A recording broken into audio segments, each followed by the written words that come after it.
everyone, and welcome back to the Coffee Break Podcast. Bullying and incivility are on the rise right now, and we know it can happen because we're not doing a great job addressing bad behavior. And that's really what this podcast is all about.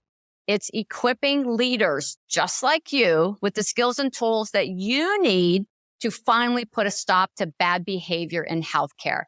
And today, I am very excited because today I get to have a chit chat with the Lori Armstrong. So Lori, welcome to the show. Thank you, Renee. I am so happy to be here. Thanks for inviting me. Oh my gosh. Well, you were one of the first people that I thought, okay, who am I going to ask to be a guest on my podcast? Lori Armstrong. Lori Armstrong. And I'll tell you a little bit more about Lori and how we've known each other for years. But first, I want to officially introduce her. Dr. Lori Armstrong is the CEO and Chief Clinical Officer at Inspire Nurse Leaders, who creates and specializes in educating and growing nurse leaders to become their very best while enabling them to achieve great outcomes for themselves, their patients, and their teams. For more than 25 years, Lori held executive level and senior level leadership roles at top hospitals, including Kaiser Permanente, New York Presbyterian, Morgan Stanley Children's Hospital, and Stanford Children's. And there's more. I know there's more.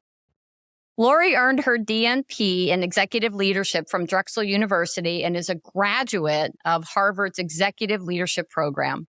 Most recently, her passion for the link between patient and staff outcomes led Lori to create the Impact Group coaching program and the On-Demand Nurse Leader Academy. Both are designed to help leaders achieve top decile performance.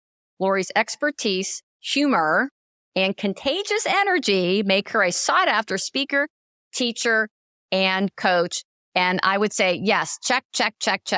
All of those things Lori is and does. And it's truly an honor to be spending some time with you today, Lori. Thank you, Renee. Well, I'd like to talk a little bit about first, before we get into it, how Lori and I met. So I started this company about 12 years ago, primarily as a speaker. And I did some interim leadership work, and that's really what enabled me to quit a really great job that I love to start my own company. And the person who was mentoring me into this interim role, she said to me, hey, I have a friend and colleague who's looking for a consultant with your expertise to come in and help to evaluate some things that they were working on. And I thought, consultant? I'm a speaker. I'm not a consultant. Well, you know what you do. You just say, sure, I'll try, I'll figure it out. And that's when I met Lori. And it was funny because I'll never forget the first time I was actually walking. I was in the little waiting room, by your office, Lori, and I was waiting to be let into your office. I'm thinking, this is the chief nursing officer. And I was a little nervous. I was intimidated. I hadn't even met you yet. And I was already, intimidated. And I walked in. And you're like, oh my God, sit here, have a seat. Do you want anything to drink? You are so just nice and friendly. And instantly, I knew we were going to be friends. And we've been friends ever since. And that was about 12 years ago. So I don't know if you remember that experience. Yes, it is emblazoned in my mind for a few reasons. But so emblazoned, Renee, you don't know this probably. You had a red dress on. And you were pulling like a wheelie briefcase behind you. Like you came in looking really powerful and prepared. And I was so thankful because I needed help so badly. Yes, you did. Even as a seasoned nurse leader, I had been a nurse for a couple of decades by then and a leader for a long time. And now I'm a new CNO at a big hospital, a magnet hospital. And, I think from the outside, people think, oh, she's got it all together. She's all that. But all of us have opportunities and all of us are experts in certain things. And then other things we're not. And Right. I learned a long time ago that strong leaders are very self-aware. And I knew I needed help in one particular service line. And when I called your mentor, when I Yes. called her and said, I really, really need some help in this particular area and it's outside of my scope, like my area of expertise, she said, I have the person for you. You need Wow. to talk to Dr. Renee Thompson. So I'm glad I was nice and welcoming. Good thing it didn't seem like desperation. But when you came Not at in, all. I think that was an initial 3-month love affair that's now lasted for 10 years. And you were down to earth. Hmm. You were an expert. But I got to tell you, Renee, your report that we've all been experienced getting a detailed assessment and results from consultants or from outside Hmm. experts. Yours was the most bold and frank report I ever received. But I loved what you did. You might not remember this either. You sent me the report. Hmm. But when you sent me the report, you called me at the same time and told me, Lori, my findings were quite concerning and they're all fixable. I have Hmm. great strategies for you. I'm here for you for as much or as little as you need. But you are going to read the report and you are going to see some bold results and Yeah. bold recommendations. And I just so valued you knowing that it was going to be hard for me to read the results on one of my own departments. And you cared enough, like, emotionally to call me and give me a heads up. And, a lot of Aw. people don't do that, Renee. I'll never forget. Well, thank you. You're right. I always say I don't lie. I'm not going to tell you. I'm not going to sugarcoat anything. I don't have time for that. Neither do you. And I do Exactly. remember, like, there was something, and I'm like, okay, you need to do something with this person. Like, this person needs to go, and that was it. But I can't just send that in a report. I've got to give you a heads up that that's Well, in there. that really meant a lot to me. That shows Yeah. collegiality. It shows professionalism. And listen, at the end of the day, it shows you cared enough about your work and about me to pick up the phone. Yes. And I was thankful about that. Yeah. Well, thank you. I don't know that I knew that from your perspective, but as we said, it started a friendship right from the beginning. And I've seen you go to other organizations, and we've worked when you've been the CNO at other organizations. Lori, one of the things that I've noticed about you is that more so than many executives who I've worked with, you are so willing to have those uncomfortable conversations. And there have been times where you've just, because we've become friends, you'll reach out to me and say, I have to have a conversation with somebody. Can I run this by you? And I think that's so wise on your part. But you're actually willing to do that. Can you talk a little bit about how you got to that point? Because I can't imagine when you were a brand new leader that you're like, oh, I'm going to engage in every uncomfortable conversation that I could possibly have. Because usually, we try to avoid them. So can you just talk Exactly. about your journey to get to the point Yeah. where, you have to have the uncomfortable conversation and you're willing to have it? Well, I want to run away from those conversations just as much as anybody else does, Renee. Hmm. But I'll tell you a really interesting, and for me, it formed me as someone who was interested in leadership. Um, you know, we all learn how we want to behave and how we shouldn't behave by those closest to us, right? Hmm. So back almost 3 decades ago, when I was a neonatal intensive care nurse, that's my clinical background and training, there was a nurse in the department. Her name was Carol. I'll never forget her. And she was a senior nurse. I was brand new, fresh out of nursing school. She actually was one of the most senior nurses, the nurse who everybody looked up to. Hmm. Everybody revered, like, I want to be her when I grow up. Hmm. And I was probably working for about 6 to 9 months, still a night nurse. And I came to work one evening and we had a specially called in-service. So we all came into the change of shift. We all came into the conference room, and Carol was in front of the room. Now, she was a staff nurse. She wasn't an educator. She was a preceptor to many, but she wasn't a CNS or a manager. And she shared with us that the unit had a very big medical error, and that it was turned out to be a life-threatening medical error for one of our sickest babies. And that this is what the error was. This was the mistake that was made, and this is what we all have to learn to avoid it again. Mm-hmm. And I'm chills telling this story after all these years.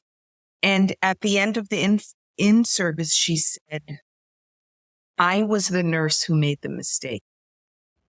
Oh my gosh. This is very strange. I'm getting like head to toe goosebumps right now. Oh my gosh.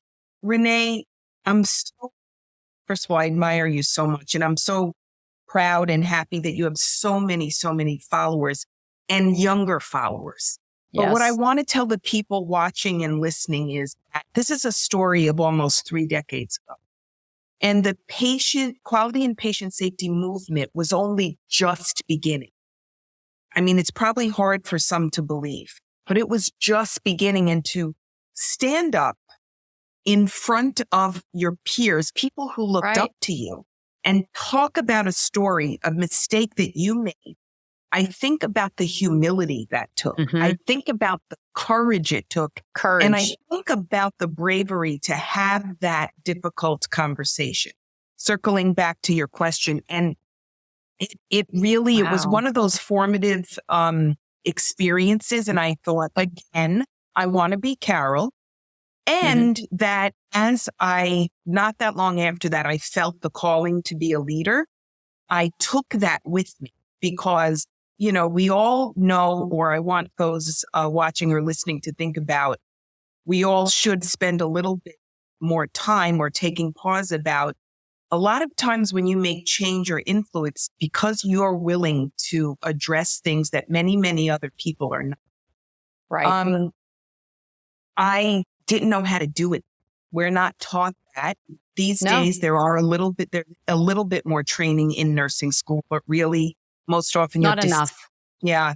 And so I knew it was an area I need to grow skill in, because it's mechanics. It doesn't come naturally to most. No. And it's a mechanical thing. So me always seeking out training and opportunities to learn and honestly to practice having those conversations. And, while my knees might be knocking under the table because I still get nervous, addressing things that need to be improved is absolutely critical, especially if you are a formal titled leader. You got to learn how to do it, because if you avoid them, the problem is never going to go away.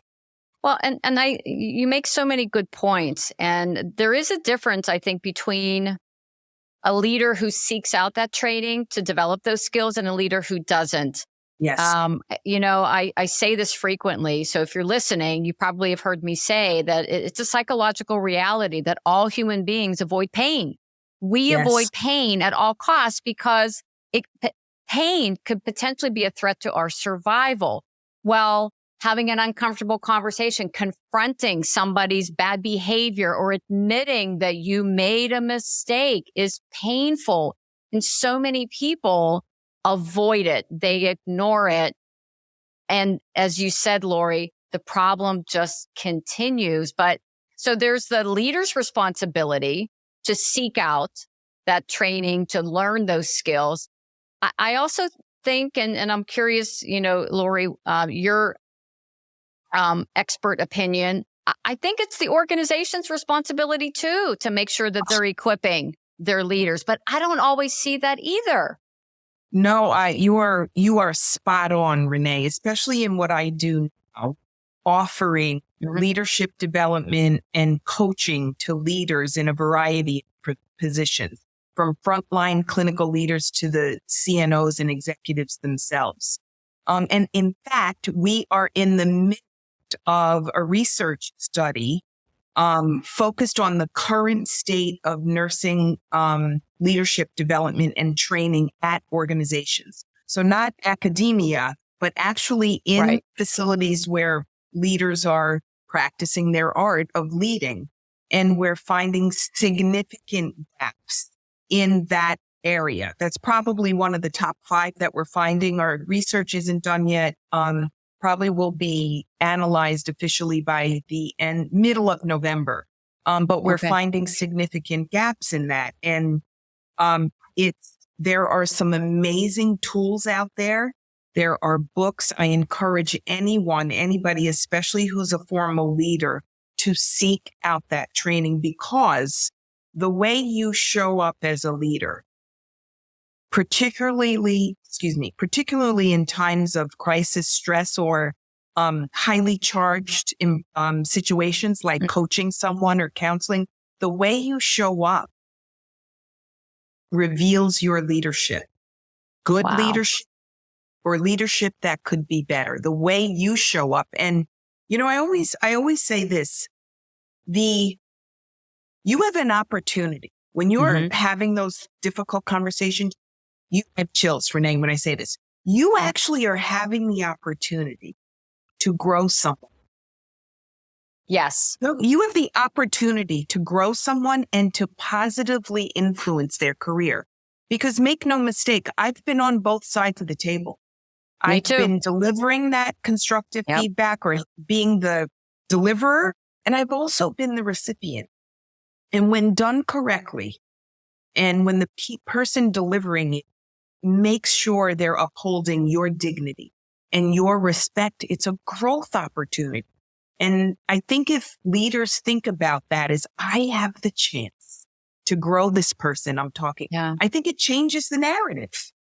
It does in so many ways. And I think, 'cause I just had a conversation earlier this morning with a colleague, and we were talking about giving feedback, constructive feedback, receiving it well. And we both agreed that it's easier to give and receive any type of, constructive feedback, criticism, when it comes from someone who you trust, when it comes from someone who you believe their intentions are pure and good. And if you're looking at it, I love what you said, it's an opportunity to help them to grow. If you approach it in that way, then I think people sometimes get defensive. We know that. Actually, every human being gets defensive when something negative is shared with them about them, even if they don't act on it. It's just a normal human phenomenon. But if that person can see that you care about them, that you want them to improve, that you believe they can, I think it's probably one of the most important things that you can do as a leader. 100%. And you used one of my favorite leadership words, Renee. You don't realize it, but you used it. It's trust. Yes. And I like to say it like this. Trust is at the core of every relationship. If you have a lot of trust, it's a great relationship. Little trust, not so great. So trust is at the core of every relationship. And leadership is a relationship. Leadership is a relationship. And I wish I would have really, truly understood that leadership was a relationship earlier on in my career, especially as a hospital-based or corporate, more kind of based first leader. We're all so darn busy. We're all so busy. You get sucked away just by the nature of how you have to lead and the nature of work. You get sucked away from the people you're leading. And you can't have a relationship with people if you don't spend time with them. Yeah. If you're not there. Yeah. And, a lot of, I do a lot, in my coaching or a lot of my workshops, when I say visibility matters, you got to figure out how to be with your people more. I always joke and I say, listen, I can see you rolling your eyes. Yeah. Now, some of them actually are in front of me. Some of them are doing it in their head. You could tell. I know it's doable. I know it's doable because I implemented it at multiple big academic medical centers. Yeah. Now, yes, you have to have enlightened leaders who will join you and who will partner with you to give you time, sacred or protected time with your people. Mhm. But trust is at the core of your relationship. And you have to keep making those deposits in the trust bank. And the only way to do that is to know your people. Yeah, I when I think about your job as a leader, and you know this better than anyone, you have a list a mile long of responsibilities. Okay, and I remember when I was a frontline manager, there were days that on my way in, I said, I'm going to spend time with my staff. And so is working. So I really want to spend some time with her because, like you, I love mentoring and coaching and, helping people to grow. And then there'd be a line of people standing outside of my door of my office wanting to complain to me about something. And I'd spend my whole day putting out fire after fire, trying to find someone to work the night shift because I had to call off. And, however, it's just like anything else. I've been really working on this even personally and professionally. Yes. But at the beginning of we'll just say a week, they actually recommend you start with a year, then a month, and a week. At the beginning of the week, I look at my calendar and I say to myself, what is the most important thing that I could do this week? Okay. As, CEO of my company, as a wife, as a daughter, a mother, a nanny. Okay. Yeah. And I put that on my calendar so that I can't do it all. I cannot do it all. But I put what is the most important thing for me, as a CEO and as everything else. And you're telling us, Lori, that the most important thing that you could do as a leader is be with your people.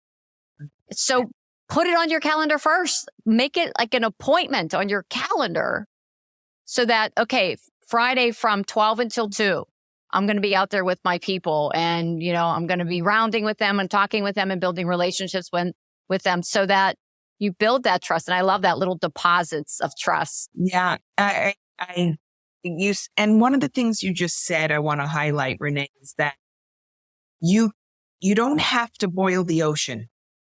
Pick an hour, 2 hours on a Friday. Yeah. And, I want to encourage leaders that it has dual benefit. It is dual benefit. Your people will know you more and know you better, and they will feel your commitment to them. And they'll know that you care enough to protect that time and be there with them. Mm-hmm. And then you get back that energy.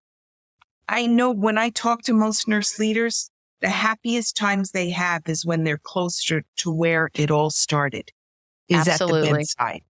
Mm-hmm. The magic remains at the bedside where the patient, family, and the team meet. And the closer you are to it, you get that inspiration that made you be a nurse in the first place. So I like to say it's bi-directional, the benefit. Yes. And it actually, you get the reward because I always think in terms of, sure, I can sit in my office and I can get all my work done, but it's connecting with other people and it reminds you of why you're doing this work in the first place. And I can remember, you probably don't remember this, but one of the organizations where you worked and I did some work, for you, I remember walking through the hallways and it took us like 27 hours to get from one part of the hospital to the other because everybody was like, Lori, and you were hugging people. And I think there was somebody who worked in EVS who you were talking to and the nurses and the physicians and I knew right then and there, you were a visible executive. So, and I'm thinking, if you're an executive and you're listening to this, how do you also make sure that you're protecting time to be visible for everybody, be visible for your entire team? And I so appreciate, I don't remember that, but I love it. I do. But I will tell you that I hope people who are watching or listening aren't thinking, she doesn't know the hospital I work in. She doesn't know the healthcare system I work in. I would say two things, maybe provocative, but I'm going to say two things. One is that organizations, no matter their bedside, have similar challenges Mm-hmm. and they're complex. All our environments are complex. And unless, so here's the two-parter, unless we change what we've been doing for the last, let's say, 40 years, unless we change, we're going to be in the same boat next year and 5 years from now and in 2030. What we're doing now isn't working. So if you're not carving out time, or if it's really hard for you, first of all, call me. I will show you the model that I learned, quite honestly, at New York Presbyterian. I wish I invented it. I did not. I loved it. I've replicated it everywhere since. Wow. So it could work and we could adapt it to your organization. Secondly, be the leader that you wish you had. Be that enlightened executive. Be that enlightened director who comes up with great ideas that you wish you worked with. Be that person and suggest this type of change to increase everybody's visibility. And, you know, when my clients say, we can't do it here, I say, well, let's pretend it's eclampsia. Let's pretend we have an increase in line-associated bloodstream infections. We're going to put it on use the model for improvement. This is our problem. Our aim statement is to increase visibility by, we'll start small, 15% a week. I'm just going to throw that number, or 20. Right? By the end of the year, that's all we want, an incremental improvement. And here are the strategies we're going to try. And then 2-4 weeks later, it's really not working. Let's do this. Oh, we should have invited this stakeholder and we didn't. And so on. So when you treat it like an actual hospital-acquired condition, things get more concrete and black and white. And I've not met an organization we haven't been able to do it. So, yeah, I think it's almost, and I mean no disrespect in saying this. I really don't, because I understand. But it's become our swan song. yes, It's like, I can't do it. You don't know our organization. We're too busy. We're too complex. And I think we almost use it as an excuse, because it does take energy to think differently and to try something differently. And, you know, I've been using this. I read this somewhere recently. It's, oh, we should do this. I should do that. And, you know, this should. That's just basically judging and shaming. Instead, I've been looking at, all right, we're telling you right now, being visible as a leader, building trust, building relationships is a key essential skill that a leader needs to develop. Okay. The only way you can do that is spending time with your people. What could you do right now to just start down that path? What could you do this week? What could you do if you're listening to this today? Even if I'm going to spend 15 minutes getting to know one of my employees today. But what could you do instead of, can't do it here, we don't have enough time? That's exactly but right. Like I said, I don't mean any disrespect by that, but no, if we don't do totally. things differently, nothing will change. Think about that one thing. And in its simplest form, think about it as one person. Yeah. Who could you right now text or call or stop what you're doing and walk to the ICU, walk to the ED, walk to the ambulatory clinic, wherever you practice? Who's that one person say, you know, I've been so darn busy this week, but you've been on my mind and you've been on my heart. And I forgot that I wanted to tell you something. I wanted to follow up on something. One, you made a difference in that one person, and you made a positive difference, because you cared. Just start with one. Yeah. And I love what you said. We don't have to boil the ocean. You know, you just start with, you know, one person, 15 minutes, just start. And, you know, I really appreciate your leadership journey, and you've had these executive roles, but I have to say, I was surprised and not surprised that you gave up that executive role for a large organization to start your own company. So Lori, tell us about your company and what you do and how you're helping leaders now? Because it seems as though this was the natural progression because you've learned so much on sort of what leaders need and what they don't need and really empowering them. So tell us about it. Thank you so much. If you would have asked me 10 years ago if I was going to be the CEO of a growing, scaling company, I would say, yeah, I'm sorry, no are way. you talking to the wrong person? Honor of my career to be a chief nursing officer. I was so humbled to have that sacred role to lead so many nursing and ancillary staff. But what happened was my passion for leadership and leading people eclipsed my, desire and commitment to be a chief nursing officer. So the reality is I wanted to continue with my work, continue doing my best to lead and inspire others and to teach them.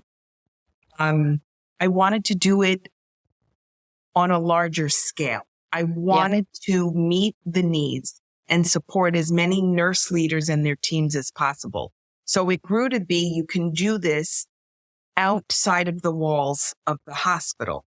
And I'll tell you, Renee, it all crystallized after I got my DNP and after I had the honor to go to Harvard Business School executive education.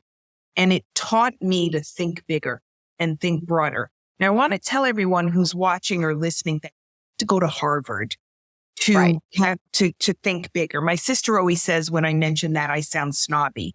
I don't think she's right, but anyway. Well, she's your sister, so she can say that. So, yeah, absolutely. Sisters are. Yeah. I almost needed permission to think broader. And I would ask all of you listening or watching to think bigger from where you are. If you're not a formal titled leader yet, consider it. And if you don't want to be a formal titled leader, I have some news for you. You're already a leader. If you're a nurse, you're a leader. When patients and families look in your eyes, you're leading their care. There's no other person that's more important. Right. You're a leader. And to think bigger leads me to mindset. It's all about mindset. And when I got to that place, I thought, now's the time. Our world needs good leaders. We talk a lot about short staffing. We don't really talk about the incredible crisis of the leadership. There is a huge need for leaders. So, the notion of Inspire Nurse Leaders came to be, and now practicing in my role as leading the growth of the company as the chief executive officer, while dually being in the role of chief clinical officer. And that's really, really important to me because what it does is it requires me to stay relevant with the current healthcare environment.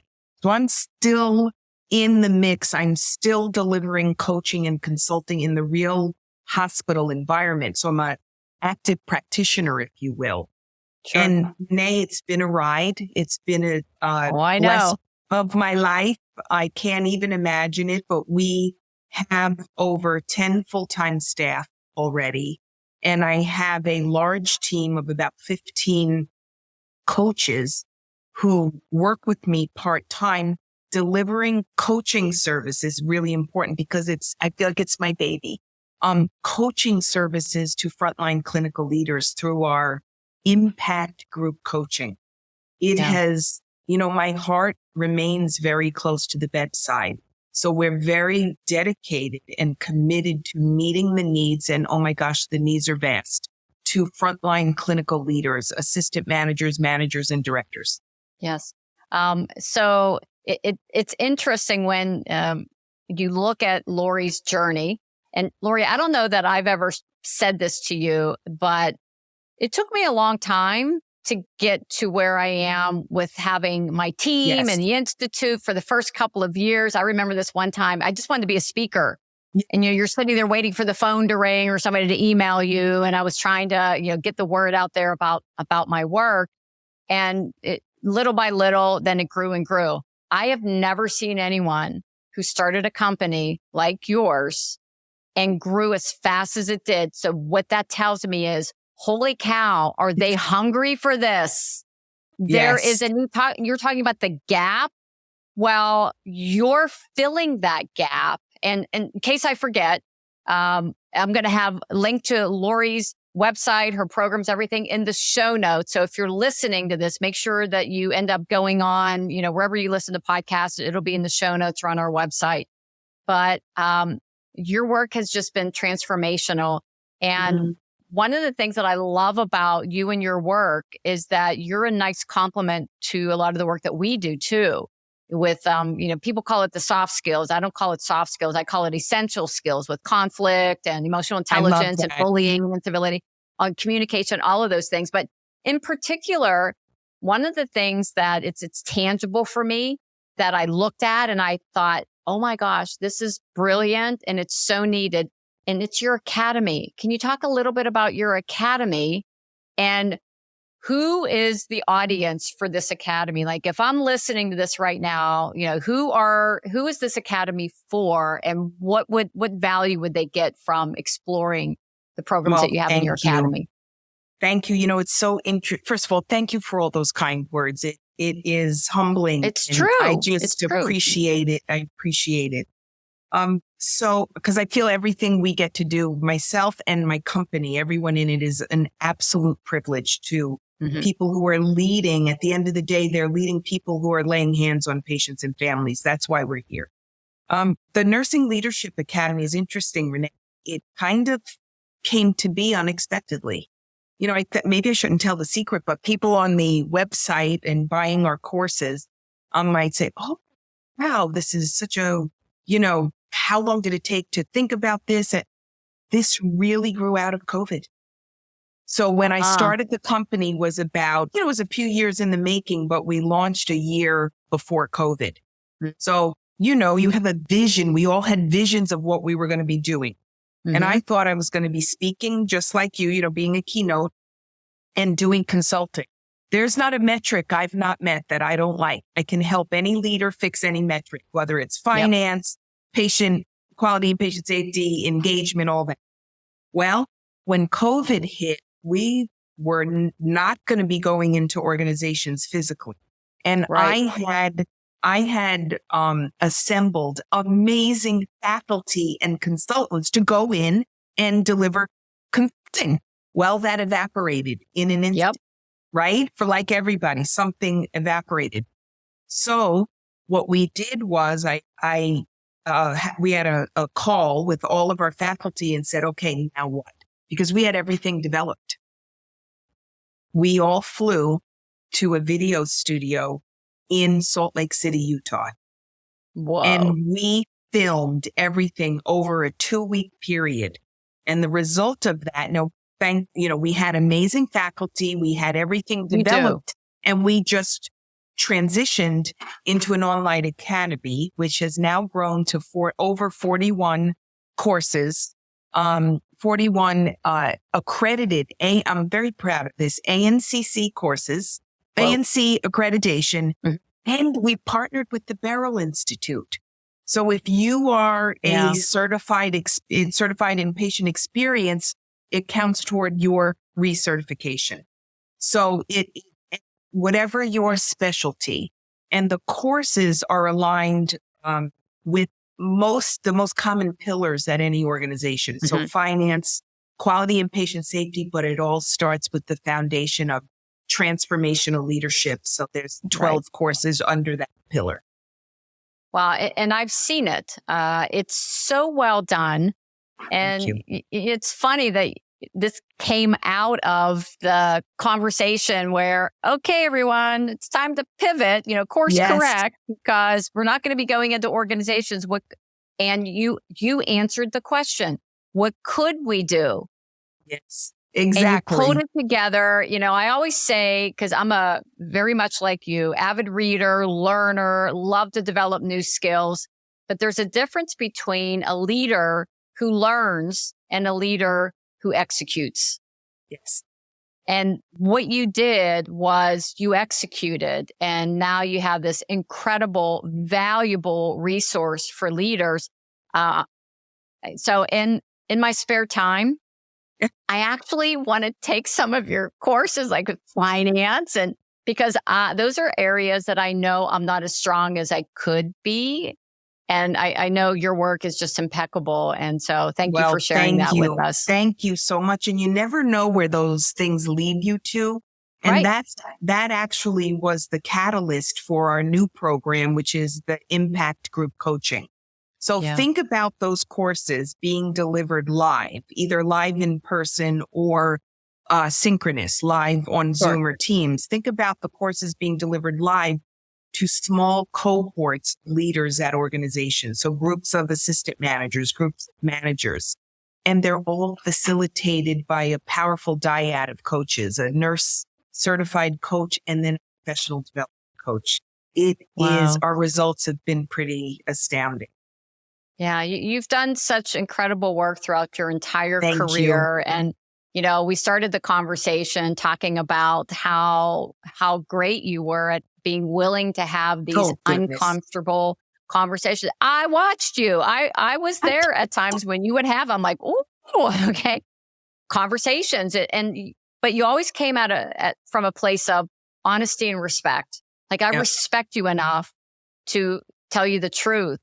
And, I respect you enough to want to help you to grow and to help you to become a better version of yourself right now. And now you're doing that, on a global scale. And I think the world needs more Loris and, what Lori can offer. And so as we wrap up, Lori, I want to ask you, is there any particular book or, are you reading anything, any book that you would recommend that all leaders, like a must have, all leaders need to read? Well, all leaders have to read. There's no question, Renee. All leaders have to read as a foundational book, The Leadership Challenge. Yep. It's in its 7th edition. It's the most widely used leadership operating system globally. And I love the global part. So the research and data is validated year over year, rigorously validated. The Leadership Challenge authors are Dr. Barry Posner and Jim Kouzes, and it is literally an operating system for any leader. It's got amazing case stories. It's easy to read. And I describe it like this. It's both profound and practical at the same time. Love it. I'm not a big fan of these high-level conceptual frameworks that they don't meet our needs in the real world of the hospital and healthcare. The Leadership Challenge is practical, and a lot of our teaching and programs are grounded in the 30 actionable behaviors that define what a transformational leader is. I couldn't recommend it more. Wow. Thank you for that. I didn't know it's in its 7th edition. So that tells me I need to get a new copy of that book because I remember reading that when I was a new manager. I remember reading it, thinking of all the things that I needed to do differently. And let's just say I took a hiatus from leadership for a little while. But when I got back into leadership, it really, I circled back with that book and I read it again. And so I think it's an important book that, as you said, every leader should read. So Lori, as we wrap up here, I just want to thank you so much for being a guest on this podcast and just imparting your wisdom. I just love your approach and your advocacy for the nursing profession. I don't know, when you meet people, you can tell that I don't know if I want to say you're a nurse's nurse, but you get the nursing profession and you love the nursing profession and it shows in everything that you do. And so thank you. Thank you for being on my show, Lori. Thank you, Renee. I'm honored to have been invited. Thank you. And thank you for what you're doing. Everyone needs you. Everyone. Thank you for what you're doing and your perseverance in doing it. It's never been a more important time. Well, thank you. I appreciate that. I'm actually hoping that one day I can close my company because nobody needs us. Well, because nobody treats each other with disrespect anymore. Everybody's kind and professional. Oh, my goodness. then I could spend more time with my grandbabies. You know the importance of our little grandkiddos. Yes, sure. Until that day happens, we're going to keep marching on, doing what we have to do to equip leaders with, the skills and tools that they need to address disruptive behaviors. And, I keep thinking about how do we cultivate a healthy work culture? It really starts, Lori, with you becoming the leader you need to become. And learning those skills and working on it, because nobody's born with these skills. But as you shared so well, these are skills that you can learn. And there are people out there to help you who want to help you to become a better leader. And so with that, thank you. And, thank you for listening. Those of you who are either listening as a podcast or you're watching us on YouTube, we truly appreciate you being here and for doing your part to cultivate a healthy work culture. Remember, everyone, the way we treat each other is just as important as the care that we provide. Take care, everyone.